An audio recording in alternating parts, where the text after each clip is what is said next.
शंकर के तो पूरा परिवार दिखाया गया, जैसे आप सबका परिवार है ऐसे शंकर का परिवार है। लेकिन शिव का परिवार दिखाया गया, दिखाया गया शिव का परिवार कौन है? पूरे विश्व के बच्चे ही उसका परिवार है। इसलिए उसकी जो महिमा हम गाते हैं, क्या गाते हैं? वो ज्ञान का सागर, गुण का सागर, आनंद का सागर, क्योंकि वो सागर है और उस सागर से हम जितना चाहे उतना ले सकते हैं। तो वो सागर कौन है? हमारा परम पिता शिव परमात्मा, जिसके शिवरात्रि के उपलक्ष्य में हम सब यहाँ आज इकट्ठे हुए हैं। आप देखो पूरे भारत वर्ष में एक शिवरात्रि ऐसा त्योहार है जो पूरे भारत वर्ष में बड़ी धूमधाम से मनाया जाता है। चाहे साल के बाद लोग व्रत जरूर रखते हैं। क्यों रखते हैं? क्योंकि साल के बाद जब शिवरात्रि आती है तो फुल व्रत रखते हैं। जो नहीं भी रखते हैं वो भी रखते हैं। तो आप सोचो कि वो पूरी सृष्टि का पिता ऐसा है जिसके लिए पूरे विश्व के बच्चे क्या रखते हैं? व्रत रखते हैं। और भक्ति मार्ग में उसके लिए कथा सुनाते हैं कि कैसे जो शिवरात्रि का व्रत आरंभ हुआ, कैसे इसकी शुरुआत हुई। हम सब व्रत रखते हैं, तो क्यों रखते हैं? हमें उसका पता ही नहीं कि हम क्यों व्रत रखते हैं। रखते हर साल हैं लेकिन उसके बारे में नहीं जानते। तो उसके लिए कहते हैं ना कि एक बार जो है जंगल में एक शिकारी गया, शिकार करने के लिए शिकारी जाता है, लेकिन दिन भर उसको कुछ भी नहीं मिलता है। जब उसको शिकार करते करते कुछ नहीं मिलता है तो फिर रात के टाइम उसको एक हिरन नजर आती है। जब हिरन नजर आता है तो वो हिरन को मारना चाहता है, और जब हिरन को मारना चाहता है तो वो कहती है, हिरनी होती है, वो कहती है कि अभी मेरे छोटे घर में है तो मैं उन घर में जाके बच्चों को बता के उनको खिला पिला के फिर आती हूँ, फिर आप मुझे मारना। तो वो शिकारी कहता है कि मैं ऐसे कैसे विश्वास करूं कि आप आएंगे। वो कहती नहीं, मुझे मेरे बच्चों की कसम है कि मैं जाऊंगी बच्चों से मिलके, फिर आपको मैं अपना आप मेरा शिकार कर देना। और वो रात भर जो है उस हिरनी की वेट करता रहता है कि वो आएगी तो मैं अपना शिकार करूंगा। और रात को वो कहते हैं कि बेल पत्थर का जो पेड़ था उसके ऊपर बैठ गया। उसको पता नहीं था कि बेल पत्थर का जो पेड़ है उसके ऊपर जाकर बैठ गया। और जब बैठ गया तो रात भर ऊपर इसलिए बैठ गया कि रात को कोई जंगली जानवर ना आए। और इसलिए जब ऊपर वो पेड़ के ऊपर बैठा तो पेड़ पे क्या करता बैठे बैठे उसने सोचा मुझे कहीं नींद ना आ जाए, मैं कहीं नीचे ना गिर जाऊं और किसी का शिकार मैं ही ना हो जाऊं। इसलिए ऊपर जागृत रहने के लिए कि मैं सदा जगा रहूं, ऊपर से बेल पत्थर के पत्ते तोड़ता गया और नीचे फेंकता गया और मुंह से बोलता गया शिव शिव शिव शिव, और बेल पत्थर फेंकता गया। और जब सुबह हुई तो देखा कि बेल पत्थर फेंकते फेंकते जब सुबह हुई तो देखा उस पेड़ के नीचे क्या था? शिवलिंग था। और उस शिवलिंग के ऊपर वो सारे बेल पत्थर पड़ते जा रहे थे और शिव परमात्मा उससे कहते प्रसन्न हो गया। और जब प्रसन्न हो गया तो शिव परमात्मा ने उसको कहा, बच्चे मांगो क्या वर मांगना चाहते, जो भी आप चाहते हो, ठीक है ना। तो इसी कहने का भाव कि वो भोलेपन से उसने व्रत कैसा किया? जानबूझ के किया। उसने बेल पत्थर जानबूझ के डाले, अनजाने में डाले, अनजाने में डालता जा रहा था, उसको तो अपना भय था। लेकिन ये दिखाया गया कि उस भोलानाथ शिव परमात्मा का अगर कोई अनजानपने से भी, भोलेपन से भी उसको याद कर ले, भोलेपन से भी उसके बताए गए रास्ते में उसका नाम भी ले ले, तो उसका व्रत भी क्या हो जाता है? सफल हो जाता है। कहने का भाव है कि वो व्रत तब से शुरू हुआ, इसलिए शिव परमात्मा के लिए कहा जाता है भोलानाथ। भोलानाथ मतलब कि वो चतुर बच्चों का भी है और भोलों का भी है। लेकिन आज तो भोले कोई भी नहीं है ना, है भोले? आप सब क्या समझते हो अपने आप? समझते हो? आजकल हम भोले नहीं है, आजकल हम भगवान को भी चलाते हैं। अगर व्रत भी रखते हैं तो भी चतुराई से रखते हैं, है ना। उसमें भी कुछ ना कुछ हम भगवान के आगे शर्तें रखते हैं। रखते नहीं रखते, लेकिन उसने कोई शर्त नहीं रखी। उसने कैसे व्रत लिया?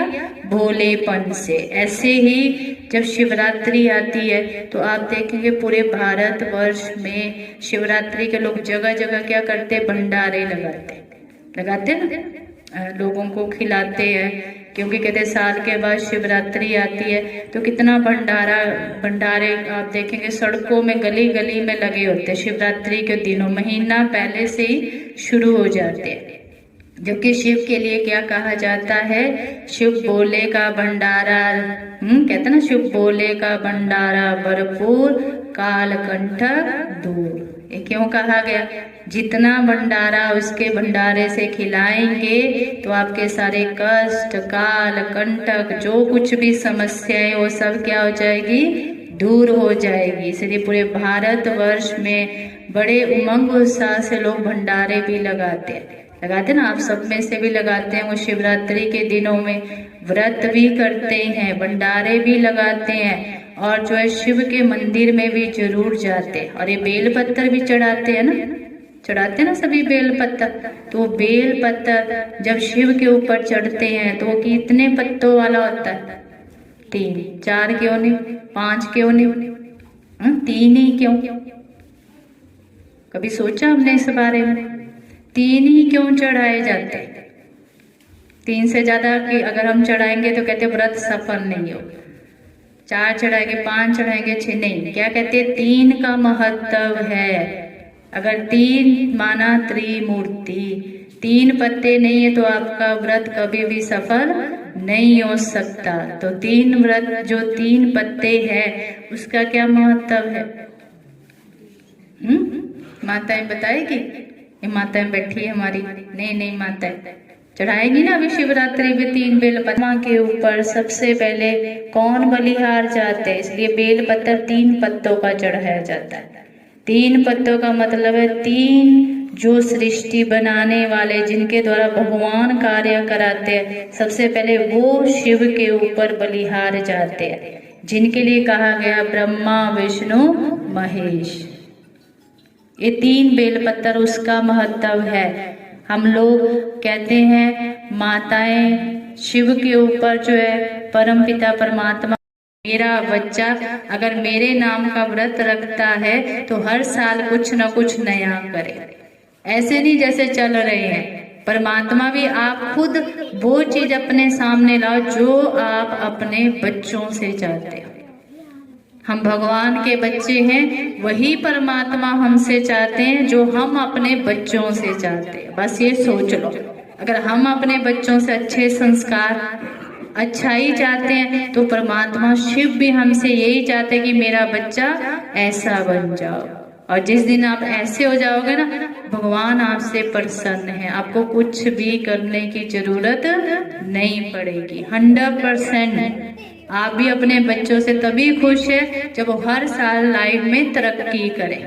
एक ही जगह पे खड़े रहेगा, रोज एक ही काम करेगा, आप कभी खुश नहीं होंगे।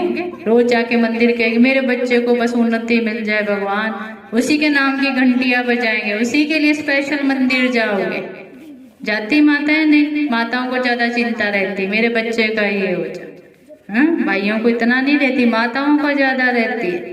और जब हो गए तो खुशी भी सबसे ज्यादा किसको चढ़ती है ना, माताओं को। फिर तो अपने भोले शिव बाबा भी को तो खुश कर सकते हो, नहीं कर सकते हो। अगर सोच लो, दुनिया में कहते हैं, भगवान कहते हैं अगर प्रभु प्रिय तो समझो लोक प्रिय। जो प्रभु पसंद वो पूरी दुनिया की पसंद बन जाता है। बस ये कोशिश करो। जैसे हम आज देखो शिवरात्रि के दिनों में कौन सा फ्रूट चढ़ता है? बेल चढ़ता है। और कौन से फूल चढ़ते हैं? गुलाब के फूलों में क्या लगा होता है? कांटे। आक का फूल, आक के फूल। आप किसी भी और मंदिर में जाते हो तो वहां कभी आक के फूल चढ़ाते हो? देवियों के मंदिर में चढ़ाते हो? हनुमान के मंदिर, किसी भी मंदिर में जाएंगे तो कभी अग के फूल चढ़ाए, लेकिन जैसे शिवरात्रि आई लोग अग के फूल ढूंढना शुरू कर देते, मिलते ही नहीं है। बेलपत्र ढूंढना शुरू करते, साल भर उसकी कोई गिनती नहीं है गिनती, साल के बाद सब ढूंढना शुरू, 3 बेलपत्र और चाहिए तो जाके शिव के ऊपर चढ़ाएंगे।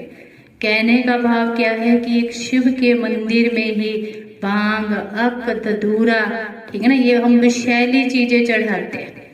परमपिता परमात्मा के अंदर ही एक इतनी पावर है जो हम सभी आत्माओं का विष पी सकते हैं। और कोई पी सकता है? और कोई भी देवी देवता ये विष नहीं पी सकते हैं, सिर्फ परमपिता शिव परमात्मा पी सकता है। इसलिए शिव के मंदिर में अशुद्ध चीजें चढ़ाई जाती है। फिर खास जो हम फ्रूट चढ़ाते हैं वो कौन सा चढ़ाते हैं? बेर का चढ़ाते हैं। परमात्मा ने कहा बच्चे, भगवान का हमारे लिए आदेश था कि अपने अंदर के वैर, घृणा, ईर्ष्या भाव को मुझे समर्पित कर दो। लेकिन हमने क्या समर्पण करना शुरू कर दिया? बेर चढ़ाना। बेर हम जब भी चढ़ाते हैं वहां चढ़ाते हैं, वो वही प्रसाद के रूप में हमें मिल जाता है, जो वही लौट के आ जाता है। कुछ नहीं भी वही मिलता है ना हमें प्रसाद के रूप में। जो भी वहां बैठा होगा ब्राह्मण तो वो प्रसाद लगाएगा और वो आपको लौटा के दे देगा। भगवान ने कहा था बच्चे, भगवान कहते हैं कभी भी इन सब आर्टिफिशियल चीजों से खुश नहीं होता। हम सब क्या करते हैं? भगवान के ऊपर ये सब चीजें, स्थूल चीजें जो हम चढ़ाते, लेकिन भगवान क्या मांगते हैं हमसे? हमारे अंदर की सूक्ष्म चीजें है देने के लिए तैयार, है देने के लिए तैयार। सूक्ष्म चीजें, 5 खोटे सिक्के, जो सबसे, जिसने आज हम सब मनुष्य आत्माओं को दुखी किया है, 5 कांटे भगवान हमसे मांगते। उन 5 में से भी नंबर 1 कांटा कौन सा है? दे अभिमान, अहंकार। ये 5 कांटे तब आते हैं जब हमारे अंदर क्या होता है? अहंकार होता है। और जब अहंकार खत्म तो ये 5 कांटे भी खत्म हो जाते हैं। परमपिता परमात्मा हम बच्चों से तब खुश होंगे जब हम मन से इन बुराइयों को उसको समर्पित कर देंगे। स्मृति में रह कर्म योग जीवन का एग्जाम्पल बनकर दिखाएंगे। अपनी सूक्ष्म रीतियों को भी पवित्र बनाकर वायुमंडल को शक्तिशाली बनाएंगे। संगम युग के समय और संकल्प शक्ति की बचत कर सदा समर्थ स्थिति में रहेंगे। इंद्रियों के सुख से उपराम रह सदा अतीन्द्रिय सुख का अनुभव करेंगे। ओम शांति, ओम शांति।